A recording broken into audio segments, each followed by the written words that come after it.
Hello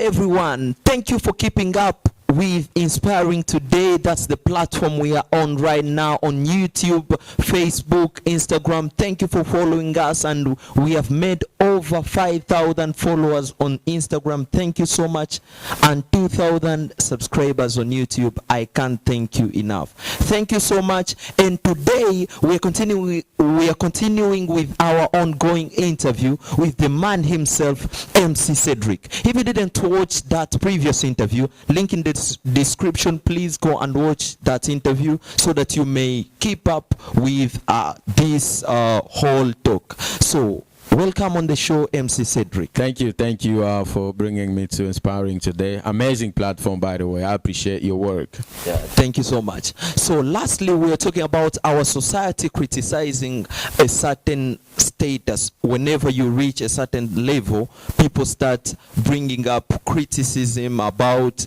the lifestyle that, oh, you're now high, you're now doing this. All the negativity comes down. So what did you say about that? I mean, you know, for us, an African mentality, success is always brought by witchcraft, right? Anytime you see somebody doing something in a community that people think they might not be able to do, they start thinking of something mysterious, which is crazy. And I will tell you what, all those things were brought by religion and stuff like that. You know, our community need to think beyond what we think we can do. That's why you see, if your show today get millions of views, and today you're all over the place, you're making ads and you're making millions of dollars, people will say like, ule peteli kula aligusa dawa. People forget the work you put into what you're doing. People forget the energy, the patience, and the perseverance you're doing. But why? Because our people are very low-minded. I mean, some of them, not everybody. I'm not want to be that guy. However, we have to have those critical thinking on how people do things, and that brings all these things of criticism, hate, and everything without supporting each other. Now I start fighting you, I start criticizing you just because you've got to certain level. So for me, my invitation on all what I do, what I post, what I say, it's always get people to a level of critical thinking. Think more about what you're doing, but also learn to appreciate people that have got there, not because they've been witchcraft or been sisters or sisters or Illuminatis. People sometimes work hard to make things happen. So before we leave that aspect of religion in those three things, let me ask you this question about what you believe in. Or you can also say you're not interested, as in your profile, on your profile info on Facebook. You say you're not religious views, you're not interested. Like, do you really believe in God? I believe in creation. I believe there is a supreme being, right? I believe there is a supreme being that is beyond our brain, our mentality, our intelligence, our everything, that controls everything, right? But I cannot really give a name or specifications to that supreme being, because I think he's multi-faces, he's all over the place, he's everywhere, and I can't even give a destination to it. That's why I told you in a previous show that even the idea of heaven and heaven and hell is nonsense, because all those has been used to traumatize people. You know, if you got to think so much about it, sometimes, you know, I'm gonna give you a funny story, right? 2 days ago, I was somewhere in Kampala, and people are preaching and come asking me, oh, feel the presence of God right here. I'm like, I don't feel anything. God is here. I'm like, I don't see him, you know. And it's just that, I mean, those are illusions. You can't tell me to feel something I don't feel just because you want me to believe. I can't do that. That being dumb, but that being stupid, right? You gotta tell people things that happens in their lives that can be practical for their level of understanding. When you start bringing me idea to feel the presence of Jesus, you know what's the problem? That's why you see today people go to church and they accuse them of demons and all this thing, and they pray, they push you, and then they ask you next day to bring bring money. You know who you're giving money to? You're giving money to those hooligans. I call them hooligans because they're taking advantage. They have jets, they have a private Range Rover, they build all these things, and then you have this poor lady that's selling things on the street for 20,000 Uganda shillings or less than $10, and they take their money again, they give it to those people, saying that they give it to God. Are you kidding me? So basically, I know this will raise a lot of dust, but if you want an interview specifically about his religious views, then demand it, please. We can talk about it. Ask questions, send me questions. I'm happy send to him respond questions. to them. I'm okay. And he will be back here with that specific interview for you, only you, if you ask for it. But today we are mainly focusing about starting something, about how you can empower and motivate somebody to start something for their own. So let's talk about you career-wise. How do you start to build up MC Sedrick as this person that is a founder of 𝐬𝐮𝐩𝐲𝐠 Young African for Integral Development? How do you start that? You know, everything in life has to start by a vision and / goal. What do you want to do, right? And then you write it somewhere. You don't have it and then throw it. You need to have it and then start working on it, right? When you have a vision, today I want Inspiring Today to be kind of one of the famous shows in East Africa and Africa on YouTube, whatever. What it takes. You dream, you think about it, and then you go sleep. It'll never happen. Now you start putting work. You put in hours. Here I am interviewing 1,000 people, and one day you blow. So you gotta put in work. So for people that wanna start something, you know, the hardest thing about doing something is to do it. I don't know if you understand that. The hardest thing about doing something is to do it. A lot of people have all these ideas, businesses, great goals. Everything is imaginary, but it's not put in practice. You know, you gotta put something there, you see it. But also considering that failure exists, because a lot of things that sets people back is the fear of failure. What if this doesn't work? What if this business doesn't go this way? What if what I'm trying to do, whatever, I don't have money, people want to have $1 million to do something. No, you gotta start from somewhere, patiently, slowly, put in work, and then you'll get there. The first step, start. So start. Oh, thank you so much, because you have actually spoken the topic that we are covering the whole year. You can't start unless you start. So you gotta start today. So how do you start up this project here, Reed? I mean, back in 14 years ago, you know, we saw a need in a community in Uganda. My friends and I said we gotta do something about this. We started with a soccer ball, and then bring youth together, discuss about issues that were happening in the community, discussing about issues of prostitution, of drugs, of idleness, you know. And then for us, because there was no money, you know, this is one of the things for people to do something. You see, oh, we need to fundraise, we need to do this. When we started 𝐬𝐻, we did not even have 1,000 Uganda shilling. This is just like even less than $50. But we wanted just to have a soccer ball where we bring people together, and then we can be able to talk through them. And it took us many years to get to where we are today. 14 years ago, exactly this year, we are 100 times from how we started. That's for three things. One, you have a vision, you have a goal. Does not stop from there. Second one, you start. You work, you persevere, you endure, and then consistency. So consistency is a key when you're trying to do anything in your life. Wow.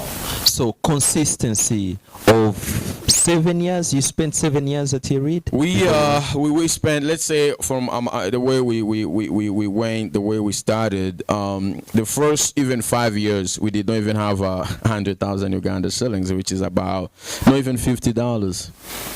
But we have activities going on, and people volunteer best, but there was no even money. But today it's growing, it's moving, and we have everything we need as an organization, and we keep moving. So all that is because people put in work, because we persevered, we were consistent, and we make some stuff happen.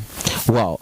But if you're very our viewers, if you're very careful, there is a constant word that is always bringing up. Rewind to 10 seconds ago, or 10, or 30, or 50. You will hear that he's always saying we. our society normally our society says, oh, for people who made it, who think they made it, or who have made it that we look up to, say, why are you always putting we, yet I think you made a read? That's a good question. You know, one thing I believe is that in life you don't do things alone. No matter how idea might come from you as a person, but there is a second person you want to talk to and support your idea, and that because that doesn't stop at being you only. Now it becomes we. I think the I is always more of exclusive and always more selfishness, because when you do things with people, you gotta put people into that. You also gotta consider their contribution to what you're doing. So even though I'm one of the pioneer of read per se, even though I might say the idea might have come with me or not, but there are people who made it the way it is today. So it's not I anymore, it's we. And that's the people today. We are counting more than 150 paid staff, and so it's not me. Everybody plays a role, and it's just like this a web that is all connected, and together we are pushing. So do you think that I or me has in some ways affected our community? Yeah, people are very selfish, and I think like, wait, look at our churches today. That's a real example. Everyone I want to have a church because everybody want to be I, the pastor, me, the pastor. We shall dive, you know. No, but that was just a bracket, and that's the cause of division and everything, you know. But if people use the we, the Ubuntu, the my people, sometimes you forget about the I and you move on as a community, and we've tried to do that over the years. Oh, thank you so much. So, 𝐬𝐻 is now a looked up organization, is now one of the biggest, I think, non-profit organizations. One of the biggest grassroots, I would say. I mean, not the biggest, but we are trying to do the best we can. At least we've done a tremendous job, and we are happy of where we are today. Also, the amount of work that we are doing and everybody's putting in. Yeah. Do you think it has done enough for our society? Say that again. Do you think 𝐬𝐻 has done enough for our society? Well, since we started, we've trained, give people businesses, we've employed, we've empowered, we've helped too many. So today, if anyone that is in Kampala and have come to our services and what we offer, I think I will be happy to say, yes, we've changed dramatically, not only in the social life, but also in economic. Not only in economic part of the people, but also in the government, because we pay taxes. We pay millions of Uganda shillings every month. That means the URA, the NSSF, all types of tax you're talking about, we contribute. That's also contributing to the economy of this country. Even during the COVID-19, we pay taxes in this country. So, and then you hire more than 150 something people. Think about that. So it's a huge contribution. And then one thing I just want to mention, because you're talking about organization, I want to throw this up, you know. When you talk about grassroots organizations and how INGOs, meaning international organizations, they work, during COVID-19, everybody disappeared.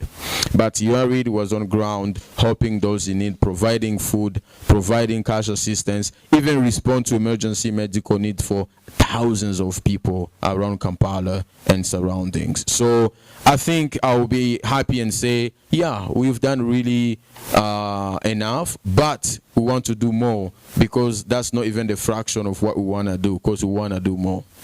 But the reason to why I asked that question, because most people, whenever nowadays people come up with a non-profit, let me say like Inspiring Today, like 𝐬𝐻, like any other organization, any other non-profit to be specific, people think that people do this, or you came up with 𝐬𝐻, or Joseph came up with Inspiring Today for his own personal good.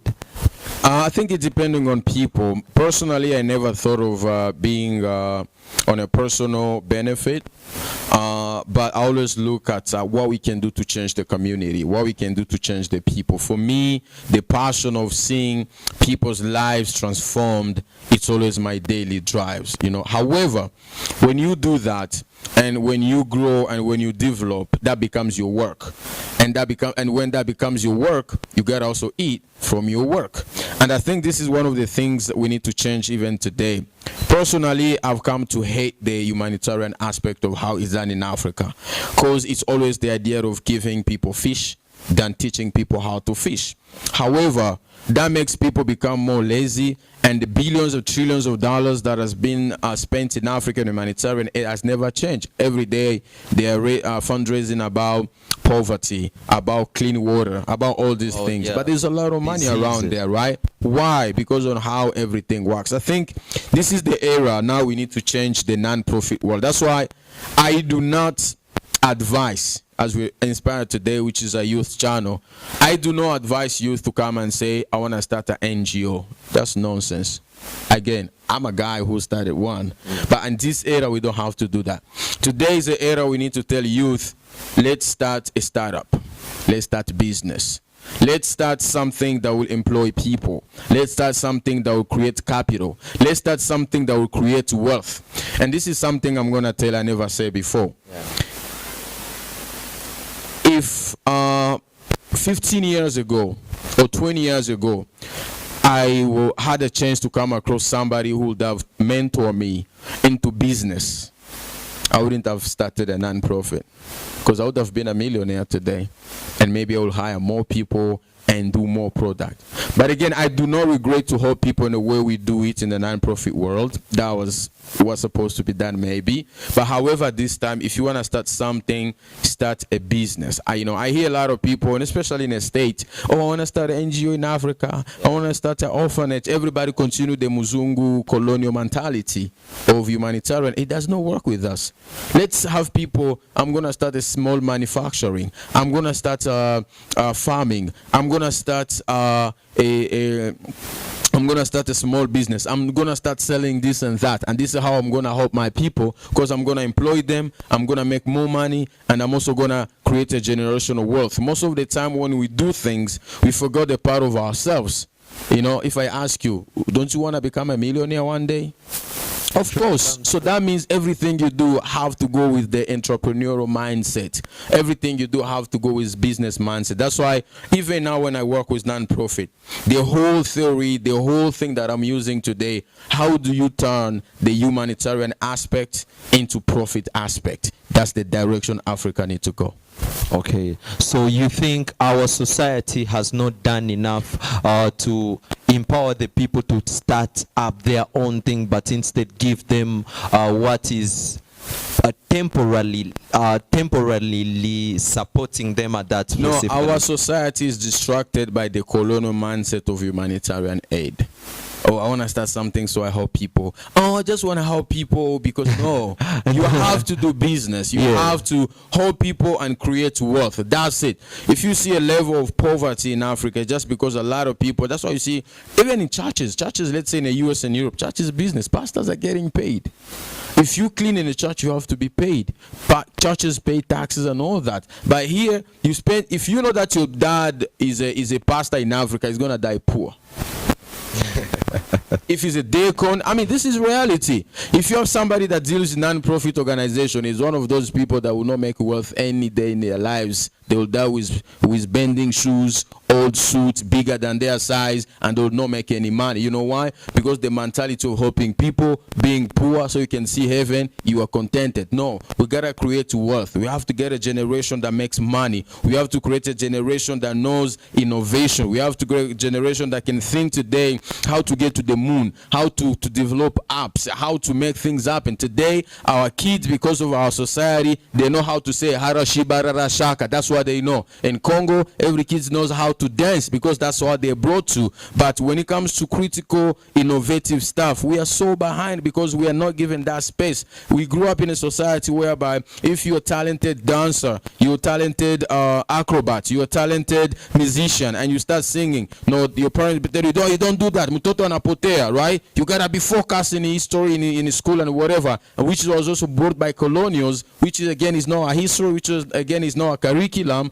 and we are lost in all that thing. thing. Yet you can make life from every talent and skill you have if you are supported. There's a lot of people that should have been superstars, either in football, music. I see we're in the studio here. I see people doing camera and video. These are $1 million. A cameraman in Los Angeles, in the US, you make so much money, marketing and everything. But we are not there. It's just because you are distracted. You prefer going to church 5 days a week, or you prefer just chilling, because that's how the society is. We need to change. And inspiring today, this should be a show you should tell people, let's build wealth, let's create wealth. Stop this thing of humanitarian thing, or these things of like, I'm just volunteering. It's nonsense.